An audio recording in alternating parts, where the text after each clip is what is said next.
Thank you sir. Sir, अपनी विकास के बारे में ये सरकार क्या क्या कितना अच्छा काम कर रही है, ये बार बार अपनी पीठ थपथपाने वालों के लिए मैं अपना कबूलनामा पेश करने के लिए आया हूं।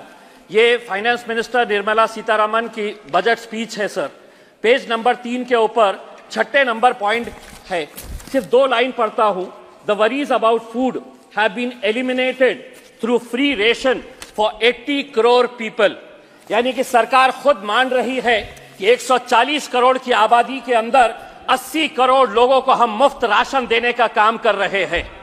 ये आपका विकास है, आपने खुद ने कबूला है। 10 साल की आपकी उपलब्धि क्या है? तो आप 80 करोड़ लोगों को मुफ्त राशन देने का काम कर रहे हैं। ये फाइनेंस मिनिस्टर ने खुद अपने बजट स्पीच के अंदर कहा है।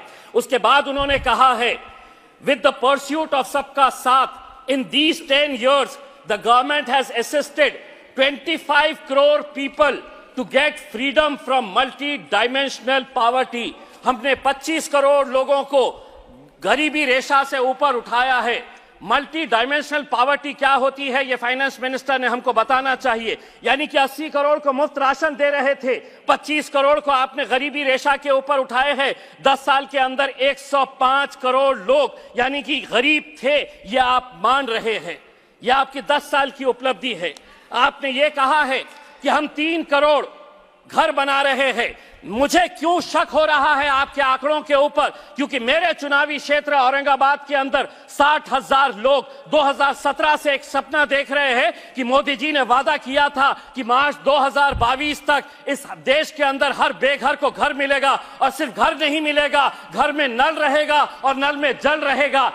घर देना तो बहुत दूर की बात है अध्यक्ष महोदय, एक घर का काम की शुरुआत भी नहीं की गई है। 60,000 लोगों को अगर आपने सपना दिखाए है तो क्यों आप यह झूठा सपना दिखाए हैं कि 60,000 लोग को एक घर देना बहुत दूर की बात है, बनाया तक नहीं गया है। अध्यक्ष महोदय, हमारे माइनॉरिटी मिनिस्टर यहां पर बैठी हुई है, हम उनका बहुत आदर करते हैं। 2023-24 के अंदर आपने माइनॉरिटी का बजट 38% कम कर दिया। कितना बजट किया? तो 3097.60 करोड़ रुपीस माइनॉरिटी का बजट इस बार आपने बढ़ा दिया है। लेकिन हम आपसे पूछना चाहते हैं कि पिछले साल का जो बजट था उसके अंदर खर्च कितना किया गया है, ये आंकड़े भी आप दिखाया करिएगा। क्योंकि बजट अनाउंस तो किया जाता है लेकिन खर्च नहीं किया जाता है। आप मदरसों का बजट घटा दिए है और आपने प्री मैट्रिक स्कॉलरशिप यानी कि आपने मदरसे से आपको परहेज है लेकिन बच्चों को स्कूल के अंदर तो जाने दीजिए। आपने प्री मैट्रिक स्कॉलरशिप का बजट भी 433 करोड़ से घटाकर आपने 326 करोड़ रुपीस लेकर आए। तो क्यों आप ये नारा देते हैं कि हम सबका विकास चाहते हैं? आप चाहते हैं कि माइनॉरिटी के बच्चे और विशेषकर मुसलमानों के बच्चे सिर्फ चाय के ठेले लगाए, पंचर बनाने का काम करे, ऑटो रिक्शा चलाने का काम करे, यही काम करे। वरना जस्टिफाई करिए कि आप इतनी बड़ी जो मेजॉरिटी है माइनॉरिटी के अंदर की, उनका बजट हर 5 साल के बाद कैसे कम कर रहे हैं आप? क्या वजह है, क्यों आप इसका बजट कम कर रहे हैं? ईपीएस 95 क्या था? 78 लाख जो पेंशनर्स है, 1000, 1500, 2000, आपने भी यह मुद्दा उठाया है कई मर्तबा, उन्हें एक बार फिर मायूस किया गया है।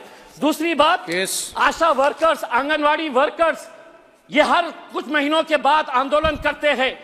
आप ये छोटी छोटी बच्चियों को, मां को जो प्रेग्नेंट है, उनका इलाज, उनका देखरेख करने का जो काम करती है, आपने उनको कहा कि हम आपको भी हेल्थ कवर के अंदर लेकर आएंगे लेकिन आपकी पगार नहीं बढ़ने देंगे। 7,000 रुपये मिलते हैं आशा वर्कर्स को, आंगनवाड़ी वर्कर को पूरी मेहनत करने के बाद भी 15,000 रुपये मिलते हैं। आज क्या वजह है कि आज उत्तर प्रदेश का नौजवान जो है वो इजराइल में जाकर मजदूरी का काम करने के लिए तैयार है? क्योंकि वहां पर 1,37,000 रुपये सिर्फ मजदूरी करने के लिए उसे मिल रही है और यहां पर हम 15,000, 7,000, 2,000 रुपये ईपीएस पेंशन के नाम के ऊपर, आशा वर्कर्स के नाम के ऊपर हम दे रहे हैं। 1 मिनट अध्यक्ष महोदय, 1 मिनट।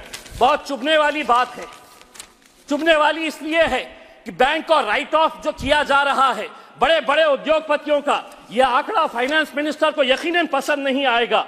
कितना राइट ऑफ किया गया है 2014 से 2023 तक? तो 14.56 लाख करोड़ रुपए की मैं बात कर रहा हूं। और रिकवरी कितनी हुई?